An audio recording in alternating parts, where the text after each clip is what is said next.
우리는 지난 시간에 예수님께서 가르쳐 주신 주기도문 가운데 가장 먼저 구해야 할 것이 무엇인지에 대해서 나누었습니다.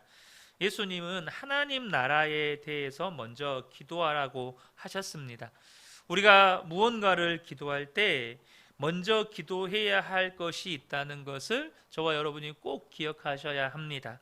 먼저 하나님의 나라가 이 땅 가운데 이루어지도록 저와 여러분이 기도하셔야 한다는 거예요. 그리고 나서 예수님께서 이제 우리의 필요에 대해서 기도를 하라고 하시는데 그 첫 번째 기도가 바로 11절 말씀입니다. 11절을 보면 오늘 우리에게 일용할 양식을 주시옵고 라고 이렇게 예수님께서 기도하라고 가르쳐 주고 계십니다. 그런데 이 기도는 단순히 먹는 음식만을 위해서 기도하라는 것이 아닙니다. 우리의 욕심을 위해서 우리에게 필요한 먹을 것, 입을 것, 잘 것, 또 그 외에 필요한 것들을 통틀어서 하나님께 구하라는 것이죠. 이 기도도 정말로 중요한 기도입니다. 예수님께서 지금 말씀하시는 것은 우리가 지금 먹고 입고 사는 모든 것이 하나님이 주시는 것이기 때문에 하나님께 구하라는 거예요. 다시 한번 말씀드리겠습니다. 예수님께서 우리에게 일용할 양식을 주시옵고 라고 하나님께 우리의 먹고 마시고 자고 우리의 필요한 것을 구하라고 하시는 이유는 하나님이 주시는 것이기 때문에 하나님께 구하라는 거예요. 우리가 하나님을 믿는다는 건 우리가 먹고 입고 사는 모든 것을 하나님이 주신다, 나는 이것을 믿는다, 그런 의미입니다. 그런데 많은 사람들이 그렇게 머리로 알고는 있지만 실제로 자기가 믿는 것은 그 머리로 아는 것과는 좀 달라요. 여러분, 지금 여러분이 먹고 사는 게 어디에서부터 나온다고 생각하십니까? 어떤 분은 내가 좀 모아둔 재산이 있어서 그것 때문에 먹고 사는 거지 라고 생각하십니다. 또 어떤 분은 내가 직장 다니면서 받는 월급으로 먹고 사는 거지 그렇게 생각을 해요. 또 어떤 분은 내가 좀 지금 작은 사업 하나 하고 있는데 거기서 벌어 먹고 사는 거지 라고 생각을 합니다. 어떤 분은 부모님이 나를 먹고 살게 해주고, 또 어떤 분은 남편이나 아내가 일해서 나를 먹고 살게 해주고, 또 어떤 분은 자녀 때문에 내가 먹고 사는 거지 이렇게 생각을 합니다. 하나님을 믿으면서도 실제로는 먹고 사는 것이 가진 재산이나 직장에서 받은 월급이나 또는 부모나 가족들에게서 온다고 생각하는 성도들이 많다는 거예요. 여러분, 이것은 정말 중요한 문제입니다. 왜냐하면 이 먹고 사는 문제라고 하는 건 우리의 육신이 살아가는 데 있어서 필요한 생명줄이기 때문에 나를 먹고 살게 해준다고 믿는 대상에게 내가 충성을 바치게 돼요. 이것이 나를 먹고 살게 해준다 라고 믿는 그것에다가 내 시간을 투자하고 열정을 투자하고 삶을 이렇게 투자한다는 거예요. 직장에서 월급 받아서 먹고 산다고 생각하면 직장이 내 생명줄이니까 내 모든 충성은 어디로 가요? 직장으로 가는 겁니다. 부모님이 먹여주신다고 생각하면 부모님이 나에게 하나님 같은 존재가 되는 거예요. 진짜 하나님이 나를 먹이고 입히고 살게 해준다고 믿는 사람이 여러분 진짜로 믿는 거예요. 그래서 이 일용할 양식을 구하는 기도는 굉장히 중요한 기도입니다. 단순히 하나님께 먹고 사는 문제를 맡기고 기도하라는 내용의 그런 의미가 아니라는 거예요. 예수 믿는 다음에 우리가 하나님의 자녀가 되잖아요. 그때 하나님께서 우리를 신앙 훈련을 시키시는데 가장 먼저 시키시는 중요한 신앙 훈련이 하나님이 우리를 먹이고 입히고 살리신다는 것을 믿게 하는 훈련입니다. 이스라엘 백성들을 하나님께서 출애굽시키신 다음에 가장 먼저 하나님께서 무슨 훈련을 시키셨습니까? 바로 만나로 매일매일 먹고 사는 훈련이었어요. 물론 그것보다 먼저 마실 물을 하나님께서 내게 하심으로 그들을 먹이셨지만, 지금 이스라엘 백성들에게 만나를 먹게 하셨어요. 아침에 하나님께서 하늘에서 만나를 내려주시면 그것을 거두어서 하루를 먹습니다. 그렇게 몇 년을 살죠? 40년을 삽니다. 왜 하나님께서 매일매일마다 하나님께서 내려주시는 만나를 거두어서 그날 먹게 하는 훈련을 40년을 시키셨을까요? 바로 양식은 하나님이 주시는 것이다, 그거 하나 제대로 믿게 하시려고 그렇게 훈련시키신 거예요. 여러분, 먹고 사는 훈련을 받는 것, 사실 오늘 벌어서 오늘 먹고 산다, 한 달 벌어서 한 달 겨우 먹고 산다, 여러분, 이게 어떻게 보면 정말로 다람쥐 쳇바퀴 도는 것 같은, 정말 여윳돈 하나도 없고 오늘날과 같이 이런 상대적 빈곤에 허덕이고 있는 시대, 그러니까 젊은이들이 너도 나도 빚을 져서라도 뭐 외제차 타려고 하고, 뭐 너도 나도 빚을 져서라도 명품백 가지려고 하고, 이게 다 어디서 오는 겁니까? 상대적 빈곤에서 오는, 여러분, 그런 허영심 혹은 그런 육신의 정욕, 안목의 정욕, 이생의 자랑에서 오는 거잖아요. 그래서 여러분, 우리가요, 하루 벌어서 하루 먹고 산다, 한 달 벌어서 겨우 한 달 겨우겨우 먹고 산다, 어떻게 보면 비참한 일이죠. 그러나 여러분, 성경을 읽어보면 하나님의 백성은 반드시 만나 먹고 사는 훈련을 시켰어요. 물론 이스라엘 백성들이 광야 생활이 끝난 다음에 가나안 땅 생활에서는 만나가 끊어지지만, 계속해서 하나님께서 먹이신다, 하나님께서 입히신다, 하나님이 지키신다, 이 훈련은 여러분 가나안 땅 안에서도 계속되는 거예요. 그래서 가나안 땅에서는 뭐가 있죠? 이른 비, 늦은 비가 있는 거예요. 하나님이 제때에 비를 주시지 않으면 농사를 지을 수가 없고, 제때에 비를 주시지 않으면 수확을 할 수가 없는 거예요. 왜 하나님께서 그런 훈련을 시켰습니까? 가진 것이 많다고 교만하지 않고 가진 것이 없다고 염려하지 않게 하기 위해서입니다. 베드로 사도가 염려를 주님께 맡기라고 권해요. 베드로전서 5장 7절을 보면 너희 염려를 다 주께 맡기라. 여러분, 염려가 맡겨지는 사람이 놀라운 사람입니다. 염려가 주님께 맡겨지는 건 은혜거든요. 만약 저와 여러분의 통장에, 여러분 통장에 수십억이 있다, 아마 그러면 여러분이 지금 가지고 있는 대부분의 염려는 내려놔질 거예요. 그렇지 않습니까? 여러분 통장에 한 50억 찍혀 있으면 지금 하고 있는 고민의 대부분이 다 내려놔질 거예요. 여러분, 뭐 염려를 맡기려고 애쓸 것이 없죠. 제가 이번에 이 이야기를 했나 모르겠는데, 이번에 총회에서 진행하는 여름 캠프 이제 컨퍼런스에, 잠깐 지도자 컨퍼런스에 제가 다녀왔었는데, 강사 목사님이 그런 말씀을 하시더라고요. 사람들은 종종 돈이면 다냐 이런 말을 한다고. 근데 그 목사님이 우스갯소리로 그런 말씀을 하세요. 그런 말을 하는 사람들은 돈이 없는 사람이라고. 돈이 진짜 있어 보면 돈이면 다다, 그 말이 나온다고.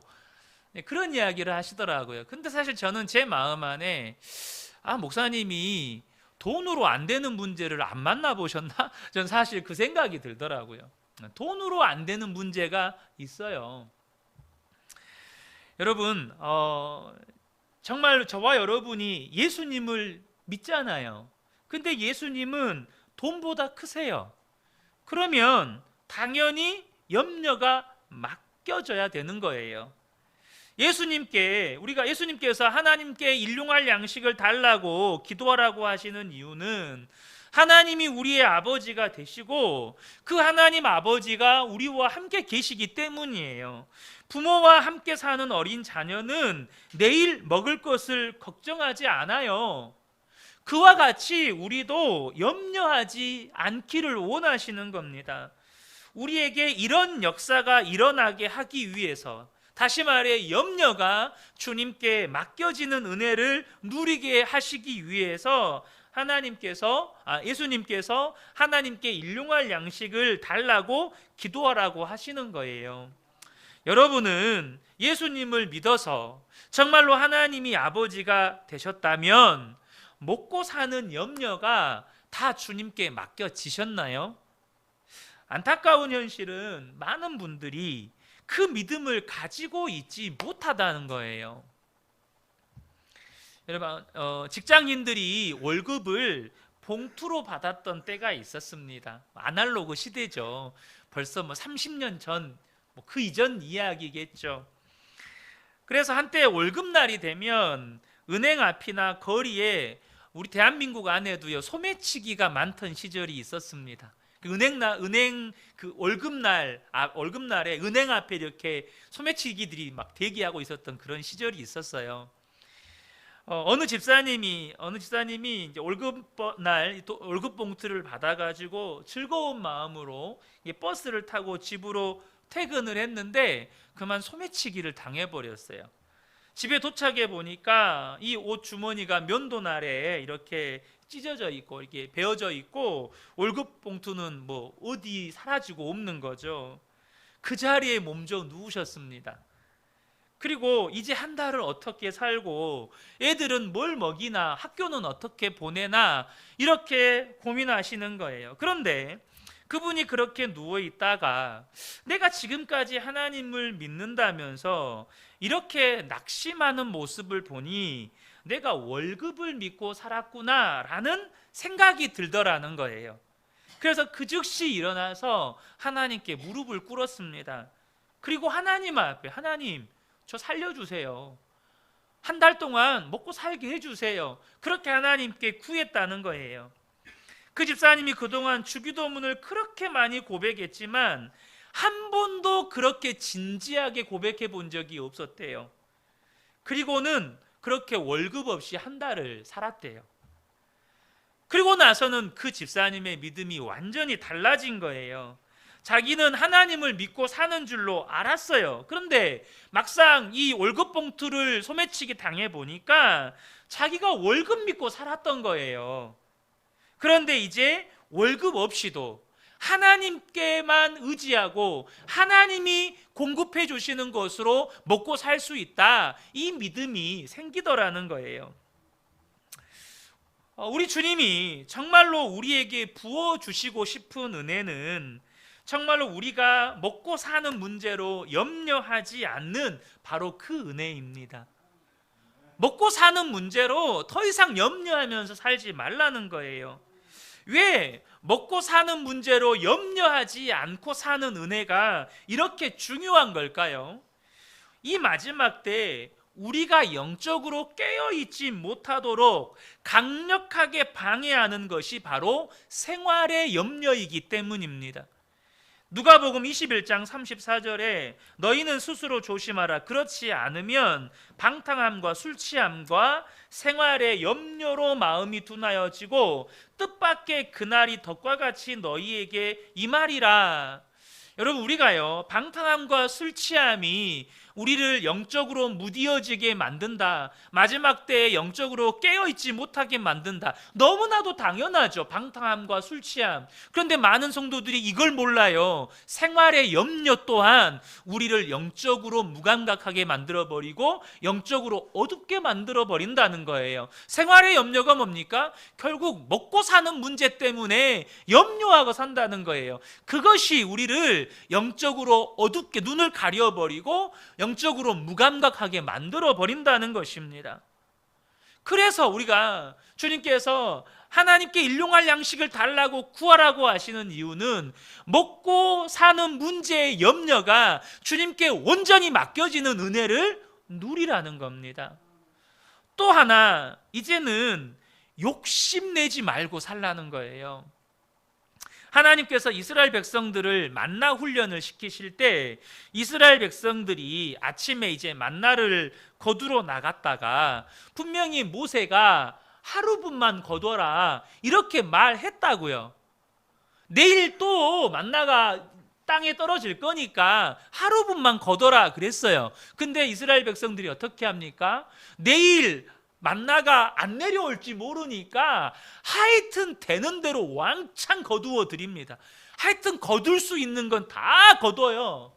어떻게 되죠? 둘째 날에 그것들이 다 냄새가 나고 썩어버리고 벌레가 생겨서 먹을 수 없게 되었습니다. 여러분, 우리도 똑같은 상황이 되면 그러지 않으리라는 보장을 누가 합니까? 누가 해요? 막상 무슨 과거에 뭐 5.1 파동 난다 뭐 이런 일 있을 때 사람들마다 기름통 들고 줄 섰던 시절이 있었잖아요. 뭔 일이 터지면 마트에 뭐 라면이며 뭐며 다 사재기 하잖아요, 사람들이. 이게 사람의 본성입니다. 여러분, 그런데 이런 일들을 몇 번을 경험하다가 결국에는 이들 스스로가 이제 깨닫게 되는 거예요. 아, 하나님이 먹이시는구나. 그래서 더 이상 며칠 분씩 거두는 사람들이 없어지게 되고 그날 먹을 분량만 모으게 돼요. 왜요? 하나님이 내일도 주실 거니까. 믿음이 생기니까 욕심을 부리지 않게 되는 거예요.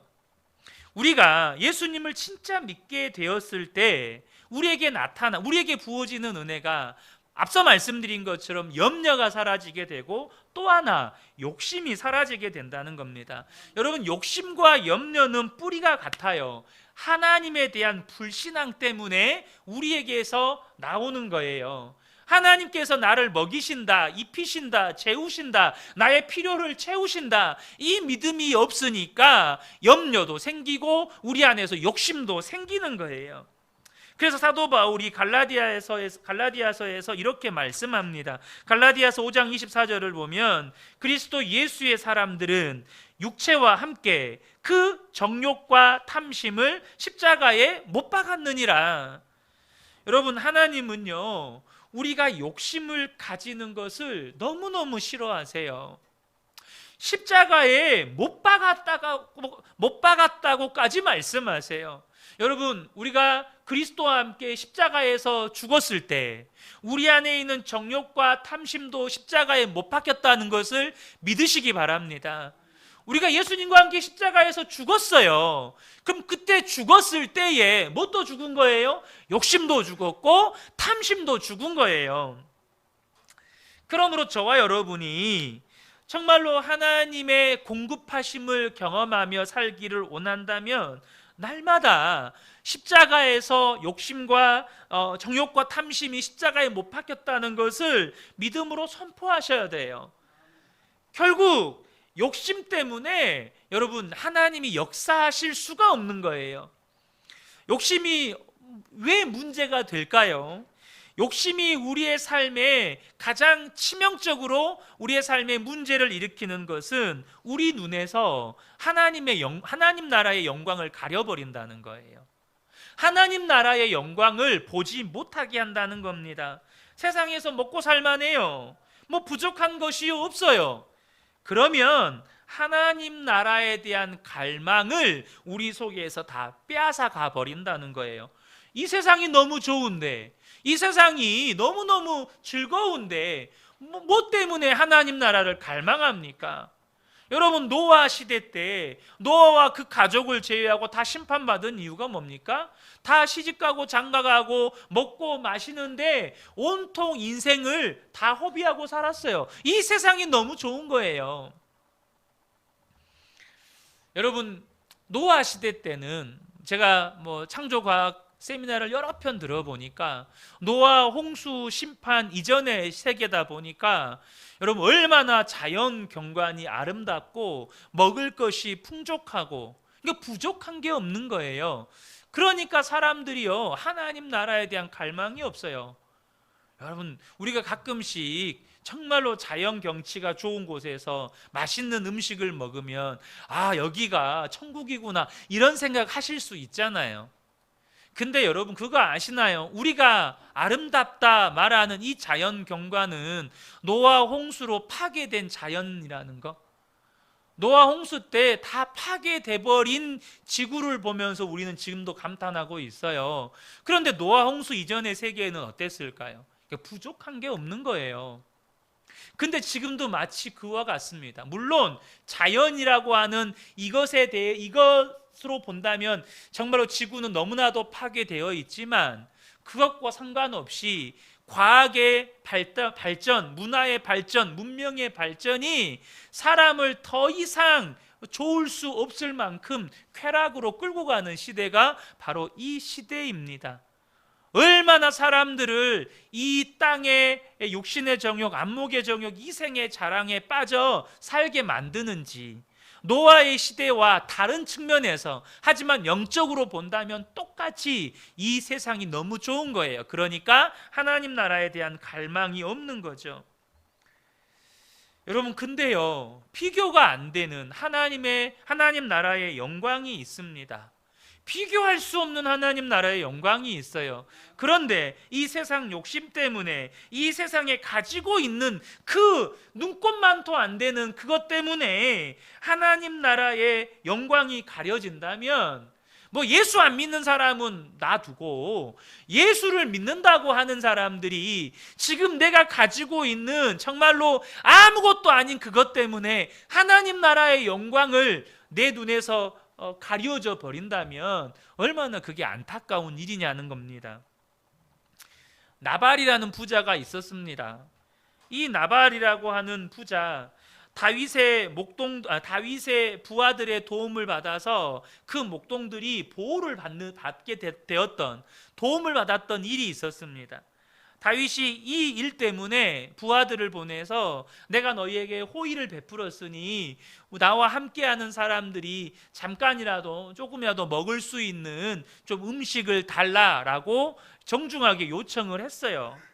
여러분, 다윗이 어떤 사람입니까? 하나님이 택하여 기름 부으신 왕이고 영원한 하나님 나라를 상징하는 다윗의 왕국을 세운 인물이고 육신적으로는 예수님의 조상입니다. 다윗의 왕국은 하나님 나라를 상징해요. 그런데 아비가일은 보았지만 나발은 보지 못했어요. 다윗을 통해 이루어질 다윗의 왕국, 다윗을 통해서 역사하신 하나님의 역사와 은혜와 하나님의 나라를 나발은 보지 못했어요. 나발이 어떻게 다윗을 대접합니까? 사무엘상 25장 10절 11절에 나발이 다윗의 사환들에게 대답하여 이르되 다윗은 누구며 이새의 아들은 누구냐? 요즘에 각기 주인에게서 억지로 떠나는 종이 많도다. 내가 어찌 내 떡과 물과 내 양털 깎는 자를 위하여 잡은 고기를 가져다가 어디서 왔는지도 알지 못하는 자들에게 주겠느냐 한지라. 하나님을 사모하고 하나님 나라를 세워가는 이 다윗과 그를 따르는 무리들을 얼마나 이렇게 비하하고 조롱하고 짓밟는지. 무엇 때문입니까? 내가 좀 가진 것이 있다 보니까 하나님 나라의 영광을 보는 눈이 없는 거예요. 하나님의 역사를 보는 눈이 없는 거예요. 그래서 여러분, 욕심이 이렇게 하나님 나라의 영광을 보는 눈을 멀어버리게 만든다는 거예요. 그래서 하나님께서 먹고 입고 살만하면 이제 더 이상 욕심내지 말라는 것입니다. 사람이 욕심을 내게 되면 하나님의 일을 못합니다. 하나님은 나에게 먹고 입고 사는 것 분명히 이상을 주셨어요. 무슨 의미입니까? 먹고 입고 사는 것 이상은 하나님 나라를 위해서, 하나님이 하시려는 일을 위해서 쓰라는 거예요. 이것이 더 가진 사람의 사명이고 책임입니다. 하나님이 굶으면서 주님의 일 하라고 하지 않으십니다. 그러나 먹고 사는 이상의 것을 주셨다면 그것은 하나님 나라를 위해서 쓰라고 주신 거예요. 그런데 욕심이 생기면 먹고 사는 것 이상의 것이 있음에도 불구하고 하나님 나라를 위해서 쓰지를 못하는 겁니다. 그런데 여러분, 그거 아시나요? 나중에 하나님 나라에 가게 되면, 하나님 앞에 서게 되면 분명히 먹고 사는 것 이상의 것을 받았는데 하나님 나라를 위해서 써본 일이 없으니 그게 두려움이 되는 거예요. 여러분, 우리가 이것을 주기도문만 가만히 읽어봐도 알게 돼요. 무슨 말이냐? 주님이 일용할 양식을 달라고 기도하라고 하시는데 그 내용을 다시 한번 보면 나에게 일용할 양식을 달라고 기도하라고 말씀하시지 않고 우리에게 일용할 양식을 주시옵고 이렇게 기도하라고 하셨습니다. 여러분, 나에게 일용할 양식을 달라고 기도하는 것과 우리에게 일용할 양식을 달라고 기도하는 것은 굉장한 차이가 있습니다. 여러분, 하나님 나에게 일용할 양식을 주세요. 하나님 우리에게 일용할 양식을 주세요. 이건 완전히 다른 기도예요. 우리는 어떤 의미가 있습니까? 여러분에게도 우리가 있을 거예요. 쉽게 말하면 아주 쉽게 좁은 의미에서 본다면 가족이에요, 가족. 여러분에게 먹을 것이 있어요. 근데 가족 중에 먹지 못하는 사람이 있다면 그 먹을 것이 나를 기쁘게 하거나 만족시키지 못해요. 나는 먹었어요. 근데 내 아내, 내 남편, 내 자식은 며칠 굶었어요. 근데 나는 너무 행복해. 내가 먹었으니까. 그건 사람이 아니에요. 나는 먹고 배불렀으니까 너무너무 행복해요. 옆에 있는 아내랑 자식들은 쫄쫄 굶었는데 말이 안 되죠. 사람이 아닌 거예요. 그러니까 이 가족들도 다 먹는 것을 알아야 만족이 되고 배가 부르는 거예요. 그게 바로 우리라는 개념이에요. 꼭 내가 먹지 못해도 가족이 배부르면 그래도 견딜만 한 거예요. 여러분, 그렇지 않습니까? 최근에 남미 콜롬비아 밀림에서 경비행기가 추락하는 사고가 있었는데 운전자와 부모는 다 사망했고 내 아이의 시신이 발견되지 않으면서 당국이 수색에 들어갔어요. 그런데 40일 만에 이 아이들이 구출이 됐습니다. 네 남매 중에 이 막내가 실종 당시에 11개월이었어요. 11개월. 아직 돌이 안 된 거죠. 그러니까 밀림에서 이 아이가 돌을 맞이했고 첫째가 13살이었어요. 그러니까 이 아이들이 나도 배가 고프지만 이 11개월짜리 동생도 배가 부르고 살아야 만족이 되는 거예요. 수색대가 떨어뜨려 준 이제 공중에서 이렇게 비행기로 이 생존 키트를 떨어뜨려 주는데 거기에서 나온 음식을 가지고 이 네 남매가 서로 나누어 먹으면서 40일을 밀림에서 버틴 거예요. 여러분, 이게 우리예요, 우리. 나 혼자 살려고 발버둥 치는 게 아니고 나도 먹어야 되지만 내 옆에 있는 내 가족들, 내 옆에 있는 내가 사랑하는 사람들도 같이 먹고 살아야 행복하고 만족이 되는, 그게 우리라는 거예요. 그런데 문제는 이 우리의 범위가 어디까지냐 하는 겁니다. 여기서 예수를 믿는 사람과 안 믿는 사람이 갈라지는 거예요.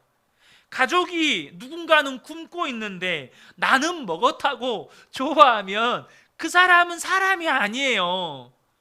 그런데 여러분, 우리 가족은 다 배불렀으니 괜찮아. 여러분, 이 사람도 예수 믿는 사람은 아닌 거예요. 우리 가족은 다 먹었으니까 뭐 이 정도면 괜찮지. 여러분, 이거는 예수 믿는 게 아닙니다. 예수 믿는 사람은 절대 그럴 수가 없어요. 마태복음 25장에 보면 하나님이 심판하실 때 하나님 앞에 사람들이 오른쪽과 왼쪽으로 갈라지는데 오른쪽에 있는 사람들에게 하나님이 말씀하셔요. 너희는 창세전부터 준비된 하나님 나라에 들어가라. 그러면서 말씀하시기를 너희들은 내가 굶주릴 때 먹여주었고 목마를 때 마시게 해주었고 감옥에 갇혔을 때는 돌봐주었고 헐벗었을 때는 입혀주었다. 이 오른쪽에 있는 사람들이 깜짝 놀라면서 주님, 우리가 언제 그렇게 했습니까? 라고 되물을 때 주님이 뭐라고 말씀하시죠? 40절에 보면 너희가 여기 내 형제 중에 지극히 작은 자 하나에게 한 것이 곧 내게 한 것이니라. 이게 바로 예수 믿는 사람의 특징이라는 거예요. 우리 주변에 지극히 작은 사람, 없어서 못 입고 못 먹는 사람, 그런 사람이 남처럼 여겨지지 않는 사람, 그 사람을 예수님처럼 대할 수 있는 사람이 예수 믿는 사람인 거예요. 여기서 우리가 진짜 구원받은 사람인지 아닌지가 갈라지는 것입니다. 욕심이 있는 사람은 절대 못하는 거예요. 1900년대 초반에 여기 바로 우리 광주 옆에 화순에 이세종이라는 선생이 계셨습니다. 이분이 굉장한 부자였다고 그래요. 그런데 자녀가 없었습니다. 아내가 몸이 약해서 아이를 못 가졌는데 이런저런 좋은 약을 썼다가 오히려 그 약 때문에 잘못되어서 아내가 일찍 세상을 떠나게 되었습니다. 마음에 화가 치밀어 오르는 화병이 생겼어요. 그런데 어느 날 집에 있는데 누가 골목에서 큰 소리를 지르면서 지나가는데 주 예수를 믿으세요. 예수를 믿어야 삽니다. 이렇게 하고 지나가는 거예요. 그 다음부터 그 소리가 귀에 쟁쟁한 거예요. 처음 들어본 이야기였습니다. 그래서 사람들에게 알아봤더니 성경책을 읽으라고 성경책을 주더랍니다. 그래서 성경책을 읽기 시작했습니다. 그리고 이분이 성경을 읽다가 성령의 체험을 하게 돼요. 복음을 영접하게 됩니다. 속죄의 복음, 구원의 복음, 하나님의 자녀가 되는 이 복음에 눈이 뜨이게 된 거죠. 정말로 펄쩍펄쩍 뛰면서 내가 구원받았다고, 하나님이 나를 구원해 주셨다고, 내 모든 죄가 사함받았다고 그렇게 기뻐하면서 온 동네 사람들에게 이제 예수 믿으라고 전도를 하는 거예요. 예수 믿어야 삽니다. 우리가 살 길은 예수 믿는 것밖에 없습니다. 그런데요, 이분은 그렇게 말로만 전도한 게 아니고 하나님께서 내 모든 죄짐을 벗겨주셨으니 나에게 빚진 모든 사람의 빚도 내가 탕감해 주겠습니다. 이분이 엄청난 부자였기 때문에 그 동네에서 이 이세종 선생에게 빚을 안 진 사람이 거의 없었대요. 그런데 자기에게 빚진 모든 동네 사람들의 빚을 탕감해 주고 집에 있는 창고를 열어서 못 먹는 사람, 그 사람들에게 곡식을 나누어 준 거예요. 그럼 전도가 됐겠습니까? 안 됐겠습니까?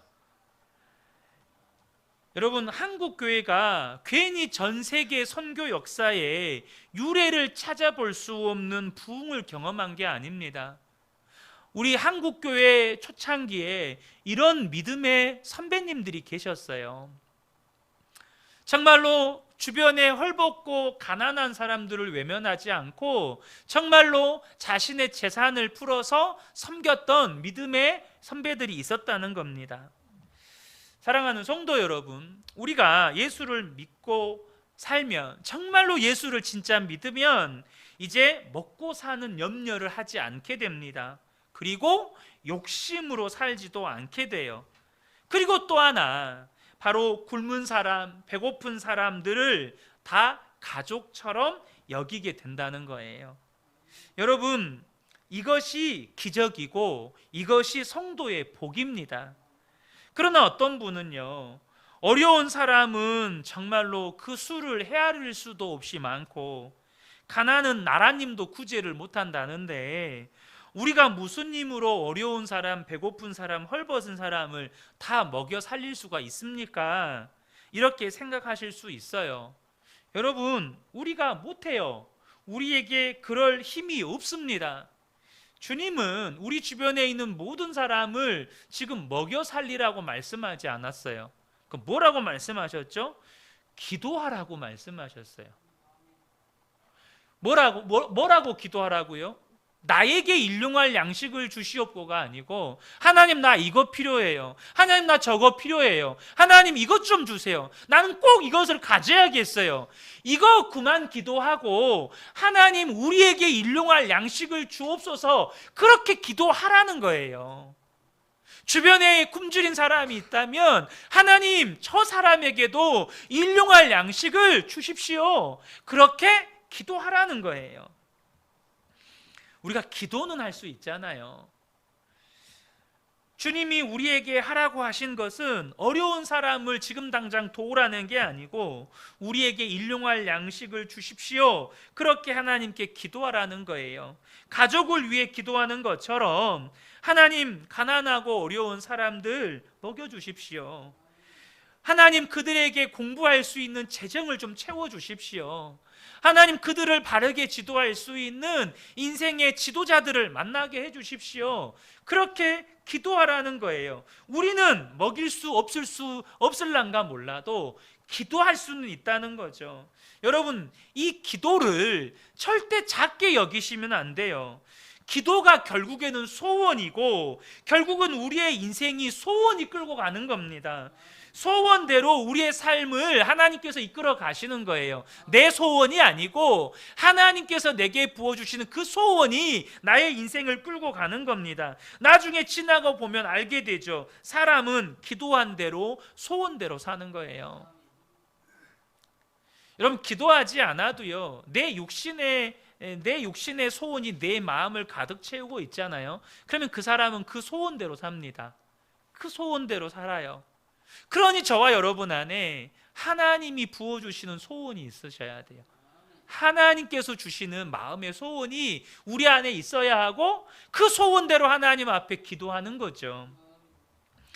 여러분, 일용할 양식을 달라고 하는 이 기도는 그저 먹고 살게 해달라는 기도가 아닙니다. 하나님, 제가 수많은 사람을 먹이는 자가 되기 원합니다. 하나님, 그 일을 저를 통해서 이루어 주십시오. 풀어서 기도하면 이 기도가 되는 겁니다. 여러분, 이것은 정말로 놀라운 기도예요. 지금 나 먹고 살기도 힘들고 내 코가 석자인데 어떻게 그렇게 기도할 수 있나요? 그래서 이게 전적으로 믿음인 거예요. 그 믿음이 어떻게 생깁니까? 여러분, 주님이 가르쳐 주신 기도를 다시 한번 주목해 보세요. 오늘 우리에게 일용할 양식을 주시옵고 라고 기도하라고 말씀하셨어요. 여러분, 일용할 양식을 구하는 기도는 늘 오늘 하는 거예요. 오늘 매일 기도하는 겁니다. 우리의 아버지이신 하나님께 매일 우리의 양식을 구하는 기도를 하는 거예요. 많은 재산이 있어도 아무것도 가진 것이 없어도 똑같아요. 매일 우리에게 양식을 주시는 분, 오늘 하루를 살게 하시는 분은 하나님이세요. 그래서 우리는요, 매일 새끼 식사를 할 때마다 응답을 경험해요. 매일 일용할 양식을 구하고 식사할 때마다 그렇게 응답해 주셔서 나를 먹이시는 하나님을 경험하는 거죠. 그래서 여러분, 식사의 자리를 그냥 오늘은 반찬이 뭐냐, 오늘은 뭐가 맛있냐, 오늘 반찬이 왜 이래, 이게 아니라 내 기도에 응답하시는 하나님께, 하나님 앞에 앉아서 식사하는 거예요. 그래서 여러분, 식사의 자리가 주님과의 친밀함을 회복하는 자리가 되시기를 축복합니다. 내 기도에 응답해 주셔서 이 식사를 내게 허락하셨고 그곳에서 주님과 함께 식사를 하는 거예요. 매일 하나님께 일용할 양식을 구하고 하루 세 끼 매번 하나님의 공급하심에 감사하고, 그때 하나님은 정말로 나와 함께 계시는 하나님이시고 정말로 그 하나님을 바라보게 되면 또 믿음이 부어지는 거죠. 어떤 믿음이요? 염려하지 않는 믿음, 욕심을 부리지 않는 믿음, 가난하고 헐벗고 굶주리는 사람들을 예수님처럼 볼 수 있는 믿음이 부어지는 거예요.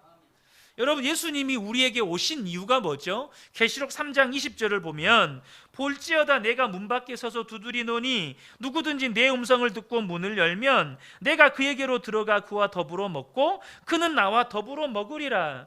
여러분, 예수님을 영접했다는 말은 주님과 함께 밥 먹는 관계가 됐다는 거예요.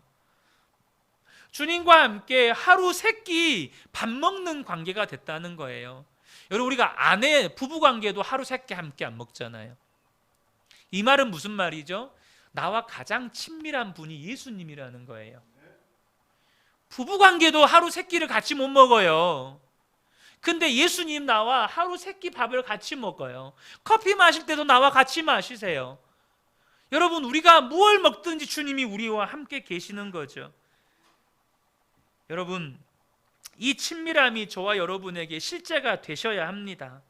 일용할 양식을 달라고 하는 기도가 주기도문에 있었지 그렇게 아는 것으로 끝나는 게 아니고, 구할 때마다 우리는 진심으로 구하고 식사의 자리에서 그 응답을 경험하고, 그래서 매일 식사의 자리가 그냥 밥 먹는 자리가 아니라 함께 계시는 주님과 교제하는 자리가 되는 겁니다. 여러분, 그때 무슨 일이 생깁니까? 주님이 함께 계시다는 확신이 생기고, 그 확신 속에서 먹고 사는 문제에 대한 염려가 떠나가고 욕심도 떠나가고, 그리고 비로소 하나님이 그토록 먹이시려는 사람들이 내 눈에도 보이기 시작하는 거예요. 내가 저 사람을 위해서 기도해야겠다. 하나님, 우리에게 일용할 양식을 주십시오. 그렇게 기도하기 시작하는 겁니다. 무슨 말입니까? 하나님이 나를 사용하기 시작하신다는 거예요. 하나님이 나를 통해서 일하시기 시작하신다는 겁니다. 이 은혜가 우리 모든 성도님들에게 충만하게 임하시기를 예수님의 이름으로 축복합니다. 아멘.